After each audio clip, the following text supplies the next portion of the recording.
এবার আপনাদের কাছে আমার একটা প্রশ্ন, মহিলাদেরকে পর্দা করা লাগবে, এই পর্দার বিধানটা কার? আওয়াজ দিয়ে বলেন। আল্লাহর বিধান হলো মহিলারা পর্দা করা।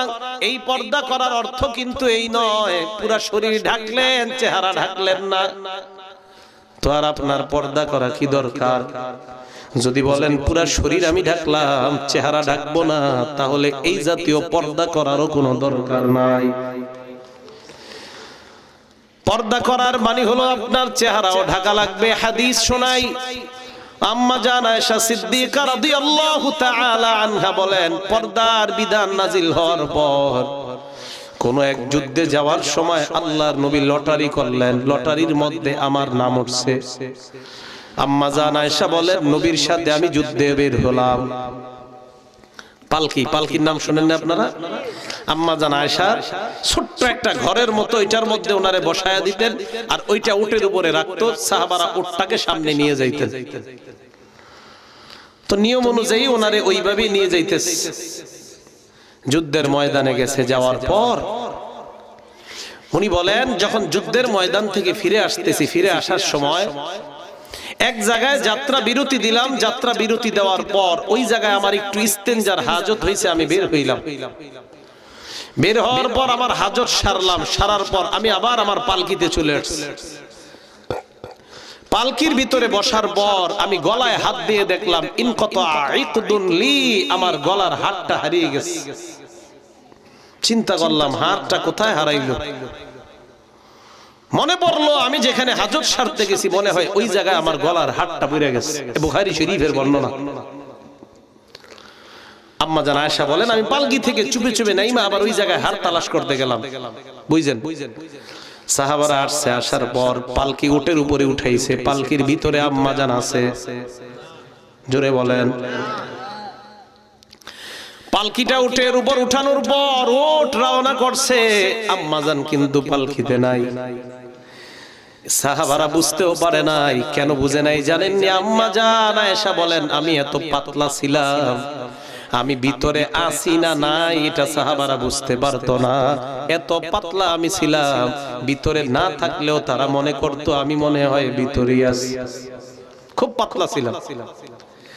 আমি আমার হাতটা পেয়ে গেলাম। হাত পাওয়ার পর আমি আমার জায়গায় আসলাম। আসার পর দেখি সব সাহাবা এবং নবী সবাই চলে গেছে, কারণ তাদের ধারণা আমি পালকির ভিতরেই আছি। আম্মা জান আয়েশা বলেন, আমি চিন্তা করলাম আল্লাহর নবী যখন দেখবে আমি পালকির মধ্যে নাই, সাহাবা পাঠাইবে আমাকে নেওয়ার জন্য। আম্মা জান আয়েশা বলেন, আমি সাথে সাথে ওই জায়গায় বসে গেলাম। বসার পর আমার ঘুম আসছে, আমি ঘুমায়া গেলাম। ঘুমায়া যাওয়ার পর একজন নবীর সাহাবা সফওয়ান রাদিয়াল্লাহু তাআলা, উনি তখনও মদিনায় যায় নাই। উনি রওনা করলেন ভোরের বেলা। রওনা করার পর যাইতে যাইতে দেখে একজন মানুষের ছায়া দেখা যায়, ওই মানুষটা শুয়ে শুয়ে ঘুমাইতেছে। হযরত সফওয়ান তার দিকে তাকায়া দেখে এটা তো অন্য কেউ নয়, উনি হলেন আম্মা জান আয়েশা রাদিয়াল্লাহু তাআলা আনহা। আম্মা জান আয়েশা বলেন, এ দুনিয়ার মানুষ তোমরা প্রশ্ন করতে পারো আম্মা জানকে হযরত সফওয়ান কিভাবে চিনতে পারলেন? আম্মা জান আয়েশা বলেন, পর্দার বিধান নাজিল হওয়ার আগে সফওয়ান আমাকে দেখছিল, এই কারণে আমারে চিনতে পারছে। দেখার পর সাথে সাথে সফওয়ান পড়লো, ইন্না লিল্লাহি ওয়া ইন্না ইলাইহি রাজিউন। হযরত সফওয়ান আম্মা জান আয়েশাকে দেখে ইন্না লিল্লাহ পড়লেন। আম্মা জান আয়েশা বলেন, ইন্না লিল্লাহর আওয়াজে আমার ঘুম ভেঙে যায়। আমি ঘুম থেকে ওঠার পর সাথে সাথে আমার মুখ আমি ঢেকে নিলাম। এর মানে কি বোঝা যায়? আম্মা জান বলেন, পর্দার বিধান নাজিলের আগে সফওয়ান আমাকে দেখছে, এখন তো পর্দার বিধান নাজিল হয়ে গেছে। যেই মাত্র সফওয়ানকে আমি দেখলাম, সাথে সাথে আমি আমার চেহারা ঢেকে নিলাম। আপনাদের কাছে জানতে চাই, চেহারায় যদি পর্দা করা না লাগে, আম্মা জান কেন তার চেহারা ঢাকলেন? এবার আপনারা বলেন, চেহারা ঢাকা লাগবে কি লাগবে না? আম্মা জান আয়েশা যখন মুখ ঢাকলেন, ঢাকার পর সফওয়ান উটটা বিছায়া দিলেন, উটের উপর আম্মা জান উঠলেন। আম্মা জান আয়েশা বলেন, সফওয়ান ইন্না লিল্লাহ ছাড়া আর কোন শব্দ আমার সামনে উচ্চারণ করে নাই।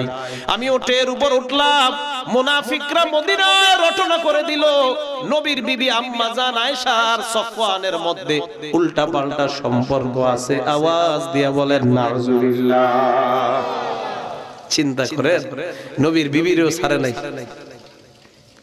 কয় কি হইছে? হ্যাঁ, নবীর বিবি আর সফওয়ান চুপে চুপে বিছনে রয়ে গেছে। ঘটনা কি? বুখারী শরীফের বর্ণনা। আম্মা জান আয়েশা বলেন, আমি মদিনায় আসলাম, অসুস্থ হয়ে গেছে আমি মদিনায় এসে। কয় নবীজি আমার সাথে আগে যেরকম আচরণ করতো এখন আর এরকম করে না। কয় কেন? কয় আমি ঘরের মধ্যে অসুস্থ, নবীজি আমারে আগে অসুস্থতার অবস্থায় যে আদর করতেন, মহব্বত করতেন, এখন ঘরে ঢুইকা খালি কয় আসসালামু আলাইকি কাইফা তিকি, আসসালামু আলাইকুম আয়েশা তুমি কেমন আছো, আর কিছু জিগায় না। বুঝছেন? আম্মা জান আয়েশা বলেন, 1 মাস পর্যন্ত আমি অসুস্থ, কিন্তু 1 মাসে আমি কিছুই জানি না মদিনায় যে উল্টা পাল্টা রটনা হইছে। 1 মাস পর্যন্ত মদিনার অলিগলির মধ্যে একটাই চর্চা, নবীর বিবি আর সফওয়ানের মধ্যে উল্টা পাল্টা সম্পর্ক। চিল্লায় অন্তর থেকে বলেন নাউজুবিল্লাহ। এই কথা বলার পর আয়েশা সিদ্দিকা 1 মাস উনি জানে না ওনার ব্যাপারে যে এগুলা চলতেছে, উনি কিছুই জানে না। কয় মাস? 1 মাস। 1 মাস পর একটু বুঝেন আপনারা হাদিসটা। আম্মা জান আয়েশা বলেন, রাতের বেলা আমি ইস্তিনজায় বের হলাম, আমার সাথে আমার খাদেমা, এই খাদেমাকে নিয়ে বের হলাম। খাদেমা শরীরের মধ্যে কাপড় পেঁচায় হঠাৎ পড়ে গেছে, আমি তাকে ধরলাম। সে বলল, মিস্তাহ ধ্বংস হোক, মিস্তাহ ধ্বংস হোক। মিস্তাহ একজন সাহাবার নাম, উনি হলেন এই মহিলার ছেলে। আয়েশা সিদ্দিকা বললেন, এই তুমি কি বললা? তোমার ছেলের জন্য বদদুয়া করলা? একজন বদরের সাহাবা, ওনার ব্যাপারে তুমি বদদুয়া করলা কেন? কয় সর্বনাশ আম্মা জান, আপনি কিছু জানেন না। কয় কি জানবো? কয় ইন্না লিল্লাহ, কিছু জানেন না। কয় কি জানবো? কয় গত 1 মাস যে আপনার বিরুদ্ধে উল্টা পাল্টা রটনা চলতেছে, এই রটনাকারীদের মধ্যে 2 জন মুসলমান আছে, এর মধ্যে আমার ছেলেও তো মিস্তাহ আছে। আম্মা জান কয় মানি কি? কয় মানি হলো আপনার আর সফওয়ানের মধ্যে নাকি উল্টা পাল্টা কি ঘটছে, এই চর্চা গত 1 মাস মদিনায়। খো নবী এই কারণে আমার সাথে এরকম ব্যবহার করে ঘরে ঢুইকা। বাসায় গেলেন, যাওয়ার পর বললেন, ইয়া রাসূলুল্লাহ অনুমতি দেন আমি আমার বাপের বাড়িতে যাবো। নবীর সাথে এই বিষয়ে কিছুই কয় না। নবীজি কয় যাও। আল্লাহ নবীর বিবিকে দিলেন, বাড়িতে গিয়ে দেখলেন আবু বকর উপরে বৈশা কোরআন শরীফ পড়ে আর ওনার আম্মা নিচে বসা। মাকে গিয়ে বললেন, আম্মা আমার ব্যাপারে এমন এমন কথা আপনি কি বলেন? মা জবাব দিলেন, তুমি এমন সুন্দরী মেয়ে, তোমার বিরুদ্ধে শত্রুতা করাটাই স্বাভাবিক ব্যাপার। আবু বকর সিদ্দিককে বললেন, আব্বা আপনার কি অভিমত? আবু বকর সিদ্দিক কয়, মা ধৈর্য ধারণ করো, যাও তুমি ঘরে যাও। আম্মা জান আয়েশা কয়, আমার আব্বার আম্মার ভিতর দেখি কোনো ফিলিংস নাই, এরা ব্যাপারটা কিছুই মনে করে না। আমি ঘরে গেলাম, কান্নাকাটি শুরু করলাম। টানা 2 দিন 2 রাত আমি কানলাম। একটা বারের জন্য খাবার খাই নাই, পানি খাই নাই, নামাজ ছাড়া অন্য কোনো কিছু করি নাই। বুখারীর বর্ণনা, আম্মা জান বলেন, এই 2 দিনে আমি সামান্য পরিমাণও ঘুমাই নাই। আম্মা জান আয়েশা বলেন, আমার ঘরে একটা মহিলা আসছে, আসার পর মহিলাটা কয়, আম্মা জান আপনি কান্দেন কেন? কয় আমি এই কারণে কান্দি। মহিলা কয়, আমিও আপনার লগে কান্দতে আইছি। ওই মহিলা বৈশা বৈশা নবীর বিবি আম্মা জানের সাথে কান্দে।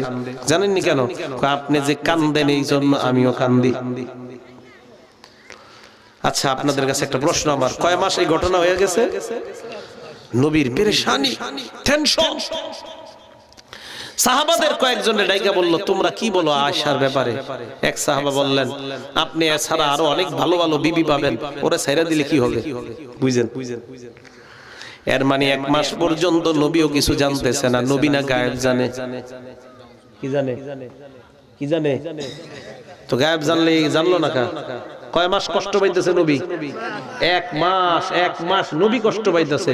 এই গায়েব পন্থীরা কই, দাঁড়ান একজন। নবী না গায়েব জানে, তো 1 মাস কষ্ট পাইতেছে গায়েব জানলে?